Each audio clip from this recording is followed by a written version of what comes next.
I would now like to ask the team if they can make the presentation of the special of Tawakkol Karman, who is with us. She's unable to be with us physically today, well, live today, but she has sent a video. Tawakkol requires no introduction from me, but I will introduce her because I'm so very proud to do that. She's known as the mother of the revolution and was awarded the Nobel Peace Prize back in 2011. I think she was the youngest person at the time to receive the Nobel Peace Prize in recognition of her work in nonviolent struggle for women's rights and democracy in Yemen, her country. She was also the first Arab woman and the second Muslim woman to win a Nobel Peace Prize. She's bold and she's outspoken. Anyone who knows Tawakkol knows that. And she has been imprisoned on a number of occasions for her pro-democracy, pro-human rights protests. Amongst the Yemen's opposition movement, she is known as Mother of the Revolution and indeed as the Iron Woman. Since receiving her award in 2011, Tawakkol has continued to support women journalists and to rally Yemenis against government corruption and injustice. She's fiercely committed to change and spends the majority of her time in a tent in Change Square, where she continues her peaceful protest for justice and freedom. Tawakkol is also a mother of four as well as continues to do her work as a journalist and also in politics. So with that, I asked the team to play the video of Nobel Peace Prize winner Tawakkol Karman. Hello, everybody. Assalamu alaikum. Peace be upon all of you. Hello, my friends.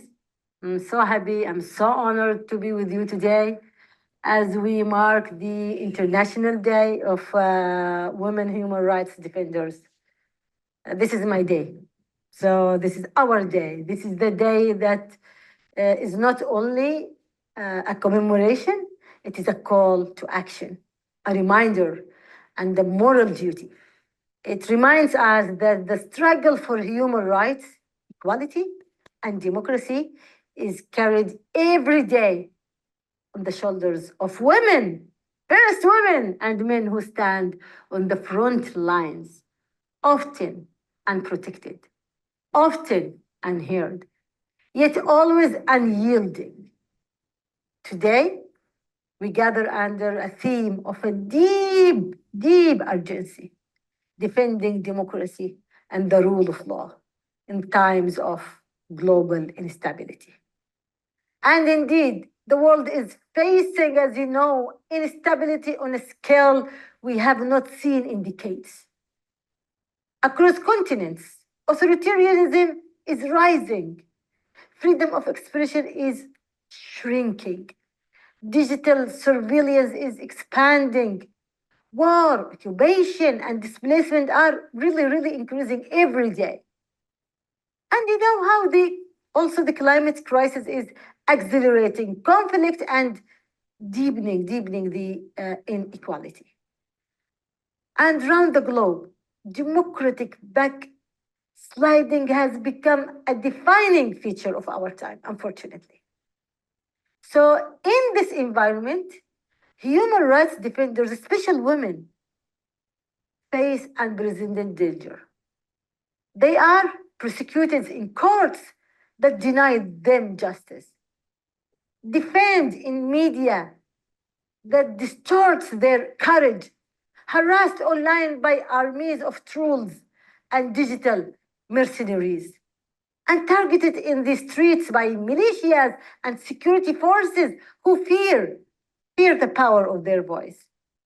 From Venezuela's opposition leaders to Myanmar pro-democracy activists, to women in Sudan, in Iran, in Afghanistan, in Yemen, my country, in Palestine, in Gaza, and countless other nations, women are carrying the moral weight of resistance against tyranny, injustice, and occupation. They do so knowing the risks, yet they continue because they understand a truth that authoritarianism cannot comprehend. Yes, we know that. A nation cannot be free unless its women are free. And the opposite, women cannot be free unless the society also be free. So democracy and the rule of law are not maintained by only constitutions. It's very important, but also they are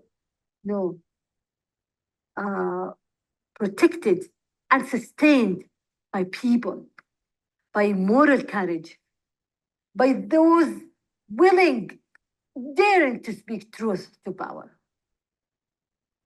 Women human rights defenders are the guardians of democracy. We expose corruption, we document crimes, we defend survivors, we mobilize communities, we confront dictatorships, we challenge extremist ideology, we demand justice for those that the world forgets. So we define the rights, we protect. We don't only protect rights, we protect the possibility of future, where rule of law is real, not symbolic. So it's very important that we protect each other, work with each other. And it's very important that women should never be left to face repression alone.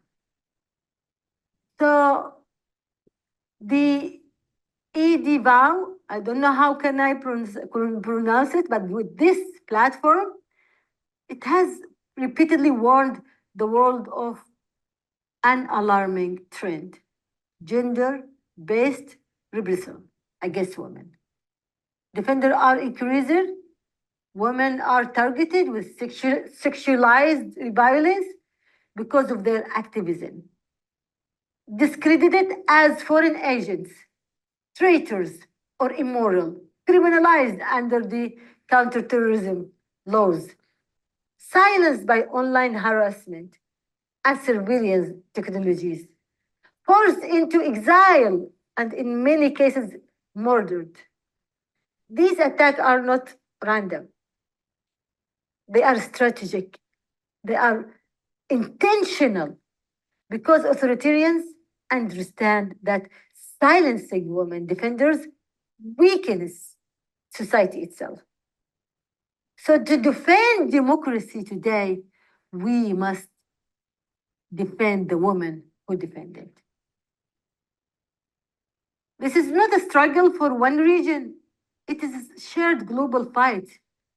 In my region, in Middle East, women risk their lives exposing war crimes, occupation, and militia. In Africa, they document atrocities. In Sudan, Congo, and in the Sahel, and everywhere, in Latin America, they confront state violence, femicide, and organized crime. In Asia, they resist military coups, religious extremism, and repression. So now also, even in the established democracies, women activists face lawsuits, smear campaigns, and digital abuse designed to silence dissent. This global crisis demands global solidarity. So as we reflect today, let us reaffirm the urgent steps needed to protect men and women defenders, strengthening national and international protection mechanisms, including emergency visas, rapid response system, and safe houses for defenders at risk. This is for me, is the most important thing, which is hold the states accountable. Governments must not be allowed to use national security or anti-terrorism laws to criminalize human rights defenders. Combat online violence and digital authoritarianism. And here, let's focus on the tech companies, that they must be pressed to regulate harassment, hate speech, and coordinated attacks targeting women. ensure women's full participation in political and public life. This is very important because exclusion is the first step toward authoritarianism. Address the root causes of repression, including occupation, dictatorship, corruption, impunity, and economic inequality. Protect civic space. This is very important. Protect expression rights. Without free media, without expression rights, without free association, without independent judiciary, human rights defenders cannot operate. Democracy in general cannot work. We need also to build cross-regional solidarity networks to strengthen the global democracy, to strengthen our collective voice. This is our main mission. We should gather together to do something for our humanity, for democracy that every day this time is collapsed. Dictatorship, revolution, war, and exile is our enemies as human defenders. So I know the price that women pay to challenge them. And I know the loneliness that many feel when the world refuses to see their struggles. But I also know this, that our courage is stronger than their violence.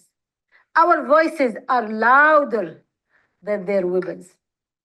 Our solidarity, and this is very important, solidarity is the most important thing that can solve the fragile democracy now. Our solidarity is more powerful than their repression. We are not only defending democracy, we are not defending democracy alone, we are defending the future of humanity. So, dear sisters and brothers, today, on the International Day of Women Human Rights Defender, let's be clear that the fight for democracy is the fight for human dignity. The fight for the rule of law is the fight for equality. The fight of women defenders is the fight of the world. Let's honor them with more than words. Let's honor women and men, human rights defenders, with protection, with accountability, with solidarity and action. Thank you so much. Thank you very much. I want to clap for that for sure. I think that those were very, they were both descriptive, prescriptive, and inspiring comments from Nobel Peace Prize winner Tawakkol Karman. And I like how she ended, reminding us that the fight for democracy is a fight for human dignity in and of itself. And we must honor women human rights defenders with more than words, with protection, with accountability, with solidarity, and with action. And we have three panelists with us here today who do just that in their daily lives. They work with women human rights defenders in solidarity to support them with protection and to hold the state accountable for violations of their right to defend rights.